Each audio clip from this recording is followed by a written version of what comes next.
Segundo de Samuel, capítulo 2. Vamos a considerar desde el versículo 1 en adelante. Después de esto, aconteció que David consultó a Jehová diciendo: ¿Subiré a alguna de las ciudades de Judá? Y Jehová le respondió: sube. David volvió a decir: ¿a dónde subiré? Y él le dijo: a Hebrón. David subió allá, y con él sus dos mujeres, Ahinoam jezreelita y Abigail, la que fue mujer de Nabal el de Carmel.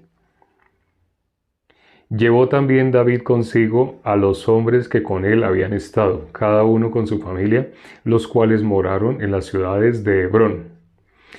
Y vinieron los varones de Judá y ungieron allí a David por rey sobre la casa de Judá. Y dieron aviso a David diciendo: los de Jabes de Galaad son los que sepultaron a Saúl. Entonces envió David mensajeros a los de Jabes de Galaad, diciéndoles: benditos seáis vosotros de Jehová, que habéis hecho esta misericordia con vuestro señor, con Saúl, dándole sepultura. Ahora pues Jehová haga con vosotros misericordia y verdad, y yo también os haré bien por esto que habéis hecho. Esfuércense pues ahora vuestras manos y sed valientes, pues muerto Saúl, vuestro señor, los de la casa de Judá me han ungido por rey sobre ellos. Pero Abner, hijo de Ner, general del ejército de Saúl, tomó a Isboset, hijo de Saúl, y lo llevó a Mahanaim. Y lo hizo rey sobre Galaad, sobre Jesurim, sobre Jezreel, sobre Efraín, sobre Benjamín y sobre todo Israel. De 40 años era Isboset, hijo de Saúl, cuando comenzó a reinar sobre Israel, y reinó 2 años. Solamente los de la casa de Judá siguieron a David. Y fue el número de los días que David reinó en Hebrón sobre la casa de Judá 7 años y 6 meses. Abner, hijo de Ner, salió de Mahanaim a Gabaón, con los siervos de Isboset, hijo de Saúl. Y Joab, hijo de Sarvia, y los siervos de David salieron y los encontraron junto al estanque de Gabaón, y se pararon los unos a un lado del estanque y los otros al otro lado. Y dijo Abner a Joab: levántese ahora los jóvenes y maniobren delante de nosotros. Y Joab respondió: levántense. Entonces se levantaron y pasaron en número igual 12 de Benjamín por parte de Isboset, hijo de Saúl, y 12 de los siervos de David. Y cada uno echó mano de la cabeza de su adversario y metió su espada en el costado de su adversario. Y cayeron a una, por lo que fue llamado aquel lugar el Cat Hasurim, el cual está en Gabaón. La batalla fue muy reñida aquel día, y Abner y los hombres de Israel fueron vencidos por los siervos de David. Estaban allí los 3 hijos de Sarvia, Joab, Abisai y Asael. Este Asael era ligero de pies como una gacela del campo, y siguió Asael tras de Abner, sin apartarse ni a derecha ni a izquierda. Y miró atrás a Abner y dijo: ¿no eres tú Asael? Y él respondió: sí. Entonces Abner le dijo: apártate a la derecha o a la izquierda, y echa mano de alguno de los hombres y toma para ti sus despojos. Pero Asael no quiso apartarse de en pos de él.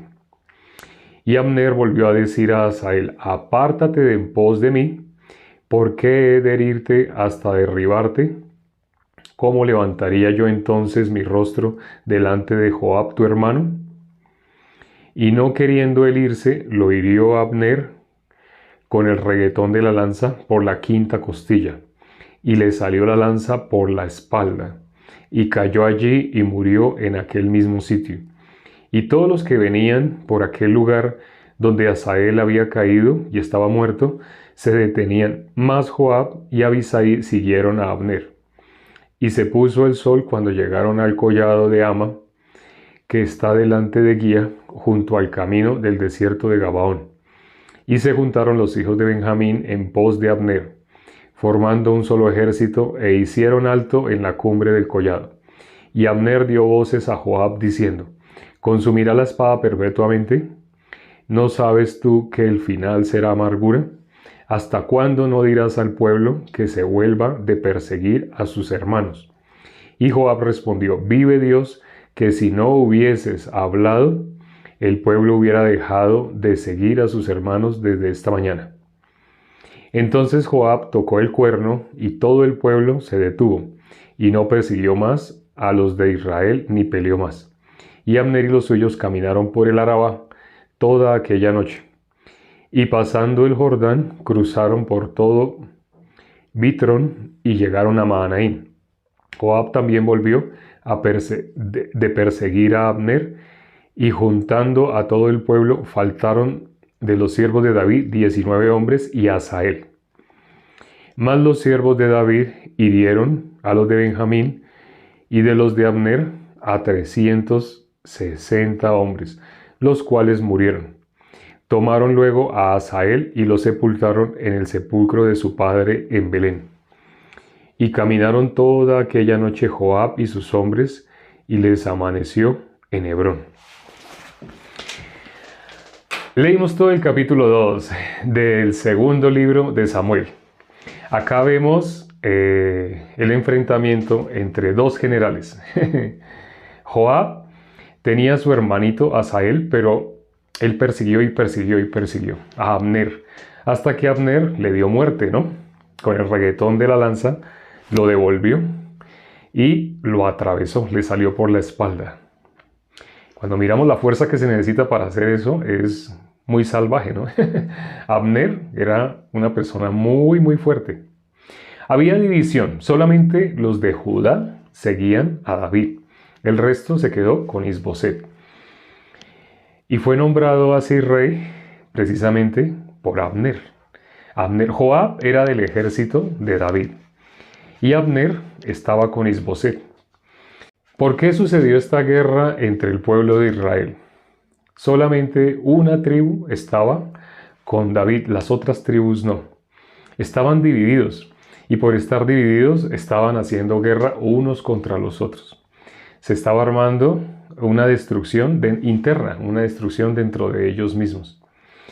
Lamentablemente el ser humano por vista, guiándose por vista, quiere seguir la tradición, lo que es normal, tradicionalmente.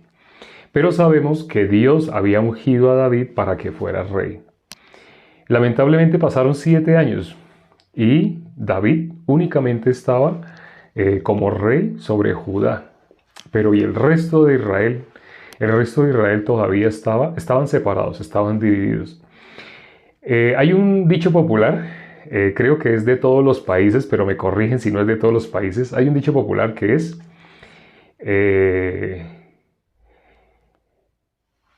divide y vencerás.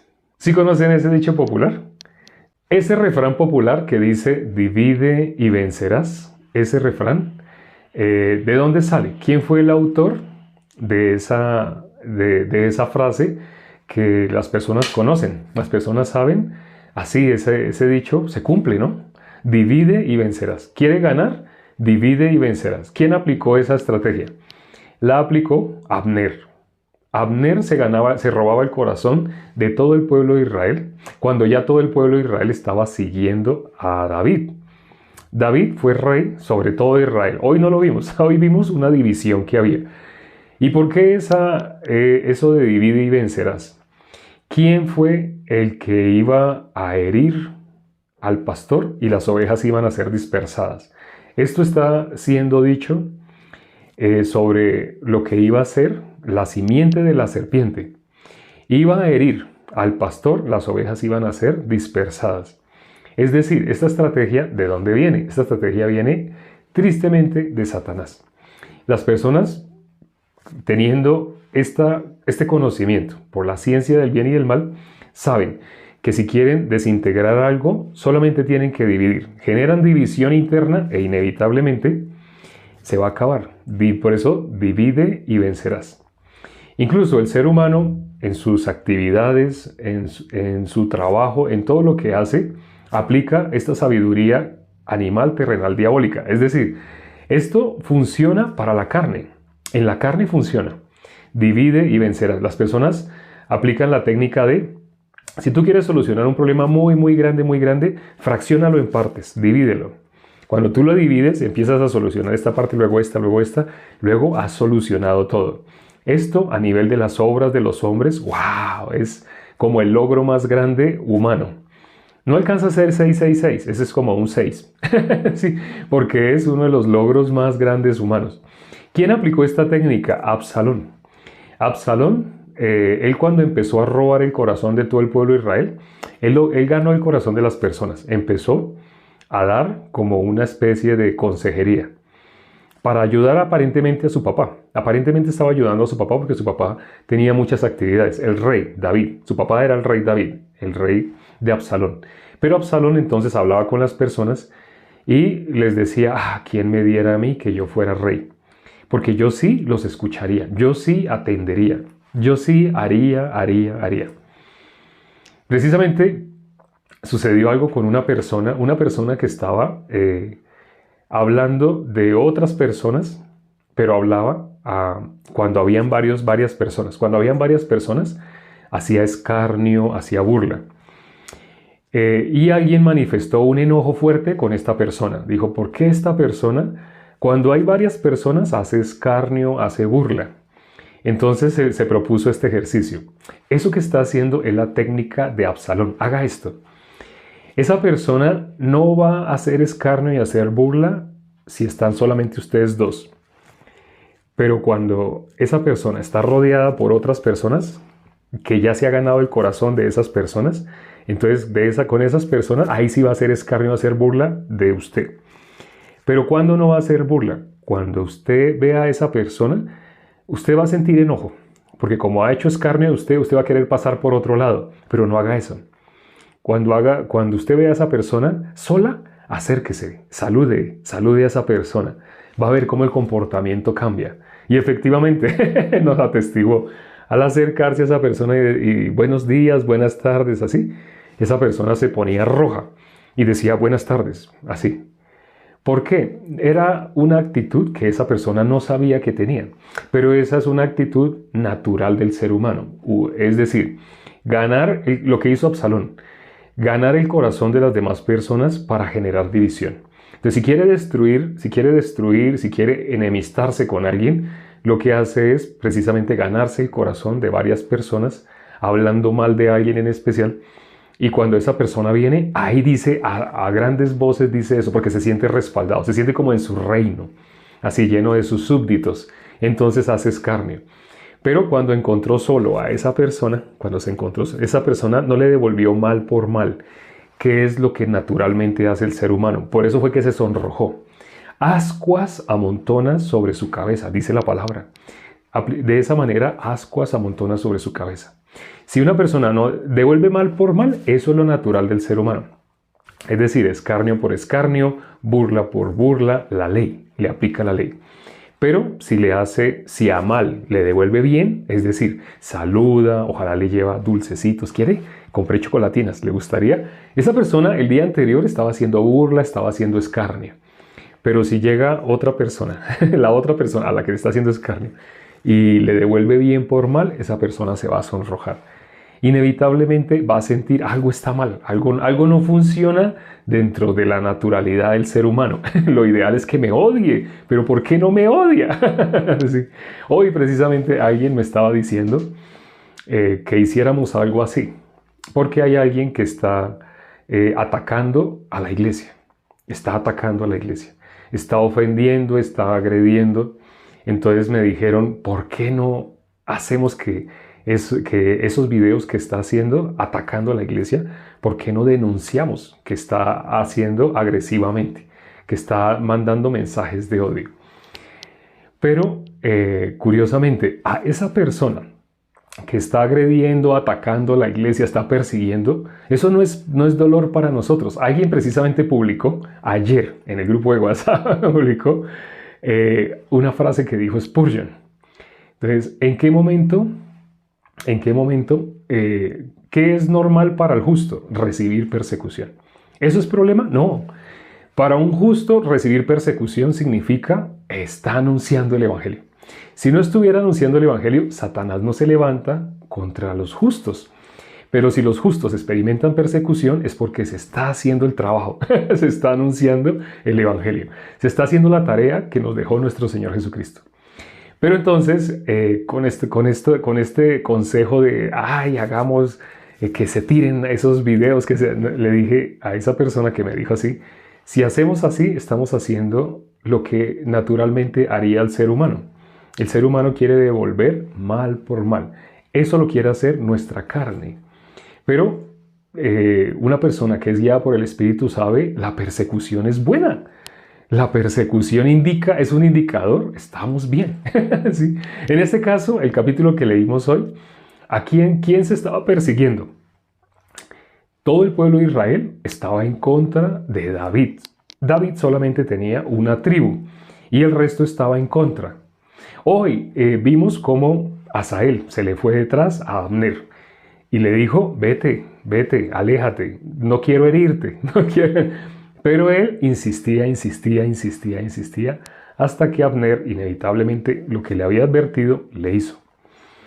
Cuando hay persecución es porque no se está haciendo las cosas equivocadamente. Más adelante, en ese capítulo no nos damos cuenta del corazón de Abner, pero más adelante se van a dar cuenta el corazón de Abner, la sensibilidad que tenía. Es decir, ahorita se ve como enemigo, ¿sí? Se ve como enemigo. Y Joab se ve como el que sí está haciendo bien las cosas. Pero más adelante, cuando seguimos leyendo 2 de Samuel, vamos a ver cómo las cosas voltean. El que se veía bien ya no se va a ver bien. ¿Por qué? Porque está usando su punto de vista humano. Siempre que el ser humano usa su punto de vista humano, parece que va a solucionar. No, empeora las cosas. En vez de hacer bien, hace mal. Dice la palabra, mía es la venganza. No tenemos nosotros que tomar acciones en contra de personas que nos están atacando. Por el contrario, antes eso para nosotros es motivo de alegría. Si estamos siendo atacados, si estamos siendo perseguidos, significa estamos anunciando el Evangelio. Satanás está furioso, está muy enojado, pero ¿puede hacer algo a la gallina que está empollando? De ninguna manera. Es algo que está escrito en la ley. No tomarás la gallina con los polluelos. La gallina con los polluelos. ¿Qué es lo que está haciendo la gallina? Está empollando. Como está criando. Como la gallina es sombra de ¿qué? El que está compartiendo la palabra. Las personas que están compartiendo la palabra, todos los que han escuchado el Evangelio y están anunciando el Evangelio, van a experimentar persecución, pero no se asusten. Lo dijo nuestro Señor Jesucristo, en este mundo tendréis aflicción, pero confiad, yo he vencido al mundo. Sabiendo quién dijo, yo estaré con vosotros todos los días hasta el fin, es nuestro Señor Jesucristo. Ya que Él lo dijo, ¿a quién le vamos a temer? ¿A quién le hemos de temer? Si Dios es con nosotros, ¿quién contra nosotros?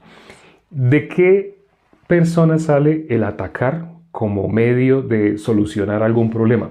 La persona que no tiene a Dios. La persona que no tiene respaldo de Dios piensa vengarse por sus medios. Precisamente la persona que nos está atacando, que nos está persiguiendo, en algún momento fingió como ser de nosotros. Y estando dentro de nosotros, varias veces manifestó este odio. Fue un síntoma que nosotros detectamos, pero nosotros lamentablemente no nos dimos cuenta, aquí había algo mal. Porque esta persona había tenido conflictos, problemas legales con alguien, que alguien le había robado. Y constantemente decía que ya había hablado con abogados, que ya le iban a quitar yo no sé qué, que le iban a hacer esto. Y constantemente le decíamos, en la Biblia dice, ¿a cuántas veces perdonaré? Hasta 70 veces 7. Y pareciera que no escuchara esos versículos porque seguía hablando con odio. Había algo raro, había síntoma de que no estaba el Espíritu. Pero no nos dimos cuenta, se nos pasó por alto y ahorita estamos experimentando. Todo lo que sucede nos ayuda para bien. Más adelante vamos a conocer personas con síntomas similares y nos damos cuenta, esa persona no es guiada por el Espíritu.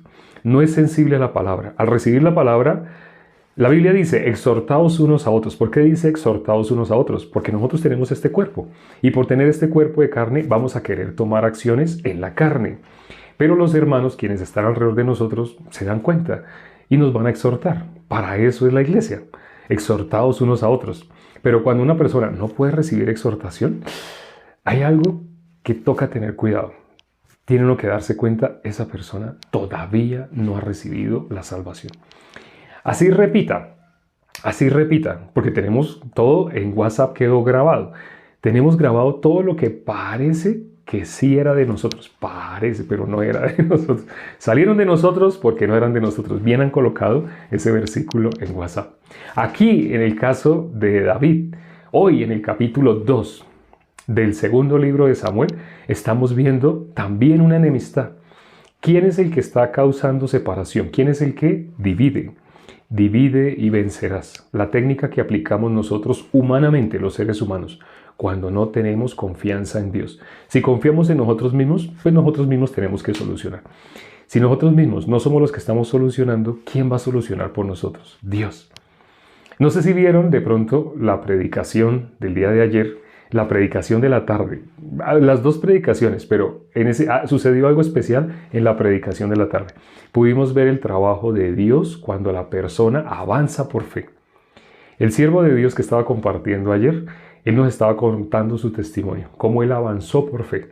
Al avanzar por fe, inevitablemente Dios respaldó. Pero Dios, ¿qué esperaba? Que avanzara. ¿Y qué es avanzar por fe? Conforme a la palabra.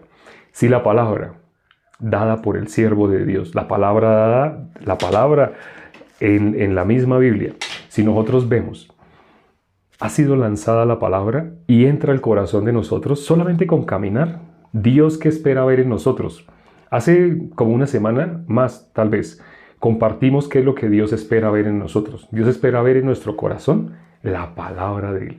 No le interesa ver otra cosa, no le interesan nuestras obras. Si hicimos un gran invento, si nosotros diseñamos, no sé, una máquina nueva, todo eso al ser humano le interesa, pero Dios de eso no registra absolutamente nada.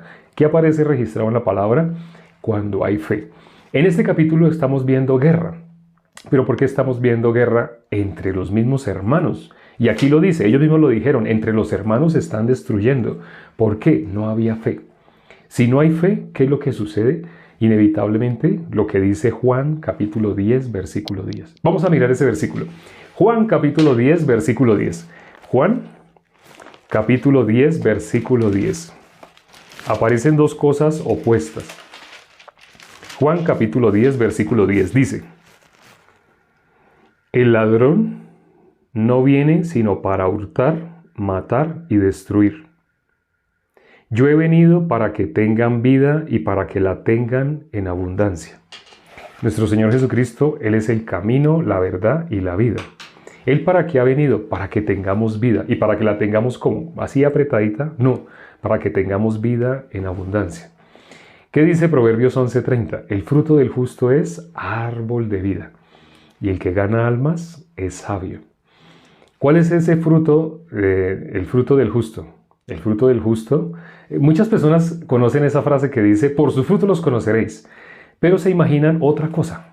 Se imaginan fruto como algo de apariencia amable, gentil. Una persona que, ay, buenos días, ¿cómo está? ¿Cómo le va? Buenas tardes, todo ese protocolo. Buenos días, buenas tardes, ¿cómo me le va? Que esté bien, espero que esté bien, bendecido, en victoria. La gente piensa, eso es fruto de una persona que es hija de Dios. Pero no se refiere a eso. Cuando en la Biblia dice, por su fruto los conoceréis, no es algo que se ve amable, sino esa persona puede transmitir vida o no puede transmitir vida.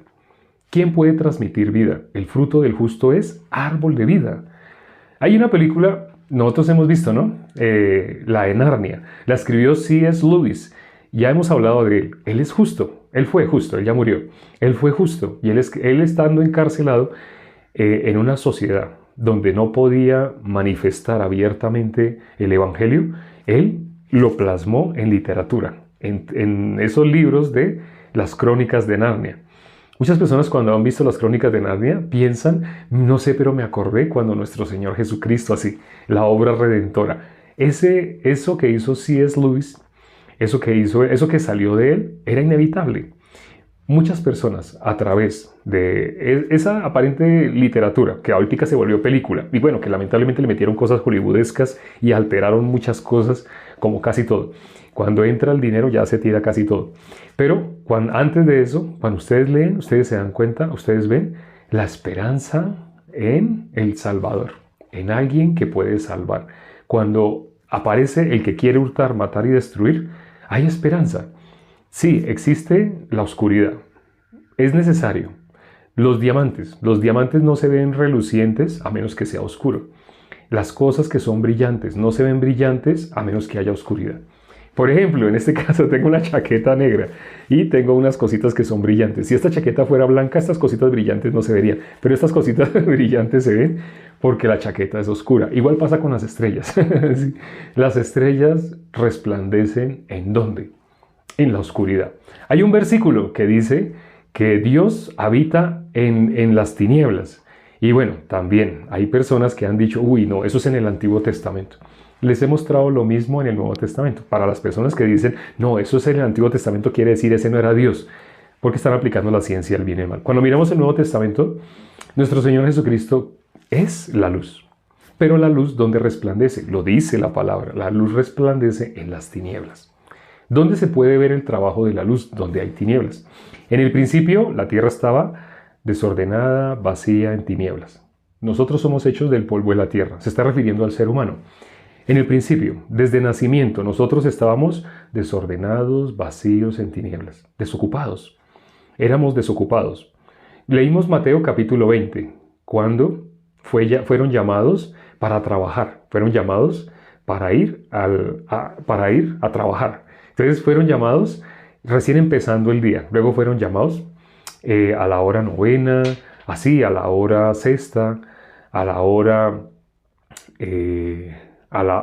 tercera, a toda hora tercera, sexta, novena, y ya a la hora undécima también fueron llamados para trabajar. ¿Quiénes? Los desocupados.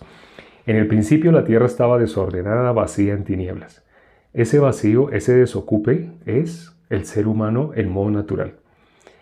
¿A dónde fue llamado? Para estar con Dios. Para estar con Dios. ¿Cuál es el pago? Un denario. Convino en un denario. La persona que tiene su obra en su trabajo, que tiene la mira en su trabajo, en su propia obra, ¿qué va a pensar del dueño? Va a pensar, es injusto. Esto representa a las personas que no tienen el Espíritu de Dios y que creen que están caminando con Dios. Pero ¿qué desean ver de Dios? Que les reconozca su obra.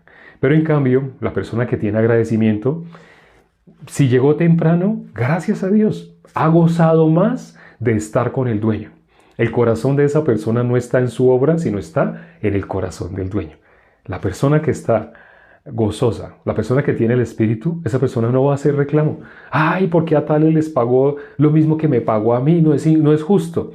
Porque está concentrada esa persona en su trabajo, en su obra, en lo que hace, lo que ha hecho. ¿A eso se refiere, por sus frutos los conoceréis? No se refiere a eso. Por sus frutos los conoceréis es, de un justo, otras personas pueden recibir justicia. Un justo es un portador de vida, transmite vida. Pero alguien que no es justo no puede transmitir vida, solo transmite muerte. Es decir, transmite amabilidad. Hola, ¿cómo está? En victoria, bendecido. Ay, te extrañábamos, hace tiempo que no te veíamos. Gracias a Dios que viniste. Un poco de protocolo y de cosas amables. Lo que llama el ser humano respeto, ¿no? Normas de respeto. Pero eso no tiene nada que ver con el fruto que habla la Biblia. La Biblia, cuando dice por sus frutos los conoceréis, se está refiriendo a si tú puedes transmitir la salvación a otra persona, es porque tú eres salvo. Si tú no puedes transmitir la salvación, es porque o no eres salvo, o siendo salvo, escondes, callas el evangelio. Solamente escuchas, eres pasivo, oidor, únicamente oidor. Pero la Biblia dice que no seamos así, que seamos hacedores. Vamos a leer un último versículo ya para terminar. El último versículo que aparece en Mateo. Mateo tiene 28 capítulos y el último capítulo tiene 20 versículos. Vamos a mirar Mateo 28, versículo 20. Mateo capítulo 28, versículo 20. Enseñándoles que guarden todas las cosas que os he mandado. Y he aquí, yo estoy con vosotros todos los días hasta el fin. Y el versículo anterior. Por tanto, id y haced discípulos a todas las naciones, bautizándolos en el nombre del Padre, del Hijo y del Espíritu Santo, enseñándoles que guarden todas las cosas que os he mandado. Y he aquí, yo estoy con vosotros todos los días hasta el fin. La tarea que nos puso nuestro Señor Jesucristo es Ir y hacer discípulos, pero no son discípulos de nosotros, ¿no? Discípulos de nuestro Señor Jesucristo. Discípulos de la vida, pasar de muerte a vida. Esto no lo vayan a escribir en videos, ¿no? Si suben videos cortitos, no vayan a escribir pasar de muerte a vida, porque al escribir la palabra muerte pueden ser baneados. Porque el algoritmo detecta, está transmitiendo algo terrorífico, está hablando de muerte. Pero sabemos a qué se refiere. Todo ser humano, ¿cómo nace? Muerto. Todo ser humano nace en tinieblas, desocupado, significa está muerto. Pero nuestro Señor Jesucristo vino a pasarnos de muerte a vida. Lo que hizo en la cruz, al morir por nuestros pecados, fue darnos vida. Él vino a dar su vida en rescate por la nuestra. De tal manera amó Dios al mundo que ha enviado a su Hijo unigénito. Ha dado a su Hijo unigénito para que todo aquel que en Él crea no se pierda, mas tenga vida eterna. Te invitamos a que creas en Jesús. Cree en la obra que Dios hizo a través de su Hijo, porque envió a su Hijo a pagar el precio por tu pecado. Tú no podrías ser libre del pecado por ti mismo. Por ti mismo salen de ti aparentemente cosas bondadosas, pero si sigue pasando el tiempo te darías cuenta, de ti sale enojo, ira, venganza, contiendas, pleitos, todo eso sale del ser humano. Satanás quiere que una persona no se dé cuenta de esas maldades que salen para que la persona siga creyendo que está bien con Dios según su propio punto de vista, su pensamiento. Pero la única forma de que una persona realmente pase de muerte a vida es que se dé cuenta que está muerto. Es el primer requisito. Y luego que escuche el Evangelio, las buenas nuevas de salvación, de que Jesús ya efectuó la purificación de nuestros pecados, que Él ya pagó el precio que se tenía que pagar por nuestros pecados. Él ya nos dio vida. Espero que hayan recibido la salvación, si alguna persona todavía no la haya recibido, y que no haya sido distraído por sus pensamientos. Si nos negamos a nosotros mismos, podemos escuchar la palabra. Si creemos en nosotros mismos, tenemos muchos cuestionamientos, muchas cosas que no nos dejan escuchar. Pero este video va a quedar grabado. En 1 hora aproximadamente va a estar en YouTube. Ahí lo pueden ver nuevamente. Vamos a orar ya para terminar. Padre, gracias por este tiempo que nos das para considerar tu palabra. Gracias por los hermanos que asistieron el día de hoy.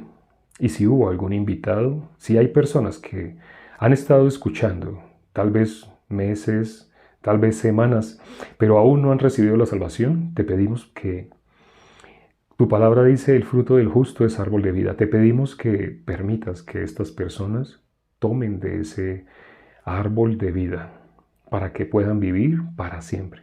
Porque la redención que tú hiciste no es una redención hasta que las personas vuelvan a sentirse culpables o no culpables. La redención que tú hiciste es eterna.